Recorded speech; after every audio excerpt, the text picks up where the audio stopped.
香港拍戲咧，真係唔會推戲嘅，冇錯。所以咧有一套戲話，即係大概你感覺到主題好好啦，咁講女仔啦，講電競啦，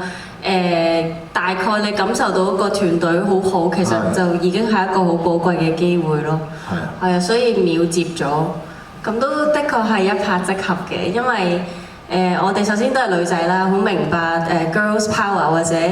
一啲 feminist 嘅 idea， 即係可能大家喺呢個電影裏面都會感受到啦。咁再加上就係好中意呢個題材，個原因係同阿 Jack 啱啱講嘅分享有啲似，就係我覺得電競都係啲偏鋒嘅嘢啊，即係可能喺香港而家暫時嘅環境，大家冇當佢係一個競技嘅項目啦，即係啲家長如果聽到小朋友話啊，我第時要發展打機就好驚啦，衰女係啦，衰女咁樣，即係再加上如果嗰個係女仔，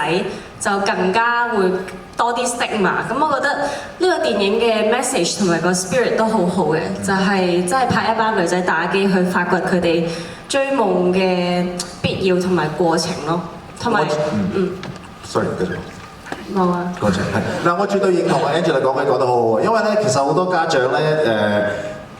應該而家少咗㗎啦，即係咁 old school 嗰啲做醫生、做護士，好多嘅好多，因為啱啱拜完年啊，我都仲係，你未結婚啊嗰啲嗬？結咗婚，你未生仔啊？生咗一個，幾時生第二個？直接問我幾時生仔咯，冇問結婚啦已經係。係嗰啲親戚就唔使再揾㗎啦，其實。咁即係我意思咧，就其實如果做一個父母咧，我覺得咧個仔女想做乜咧，應該就會支持佢。Supposedly，我覺得要做呢樣嘢咯。所以點解我覺得呢個電影咁正咧？因為個 message 好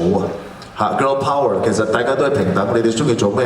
咪做咯 ，right？ 當然你睇啦，如果你做得唔掂嘅，梗係同你講阿女啊，你做呢樣嘢唔掂嘅喎，逼緊第二樣嘢啦咁樣。咁如果掂嘅話，not push right？OK， 試講兩句。